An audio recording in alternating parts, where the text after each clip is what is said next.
Hey everybody, it's Danny here with Danny Reviews. And if you own an electric scooter, an electric four-wheeler like I have, anything that is battery operated that you would need to charge that maybe your kids use for outdoor activities, and somehow you've misplaced your charger, well, check out this charger here with all these different adapters for all the most common things that you need to charge.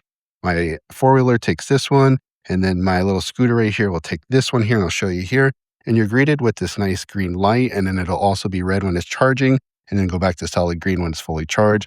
But this here is from Cardsy, and a shout out to the company for gifting me this. I could do this product review, but this will be up to 42 volts, so able to charge any of those units. And again, I can go right in. The scooter is fully charged. Let's see. I do have a full charge on the scooter, so this should show that it's charging, and then maybe switch to green here because I did just charge it the other day. We'll take a look and see if we can get green here. Maybe it did drop down a little bit, so this might need to just charge a little bit longer. But overall, you can see that it's working because the red light means that it is charging. And this is a really nice thing to keep around. One, to replace multiple cables. And two, if you've misplaced any of them, this here will help get those units back in charge. And then your kids can go out and play. So again, shout out to the company for gifting me this so I can do a review. And as you can see there, we just went green, so I'm fully charged, ready to go.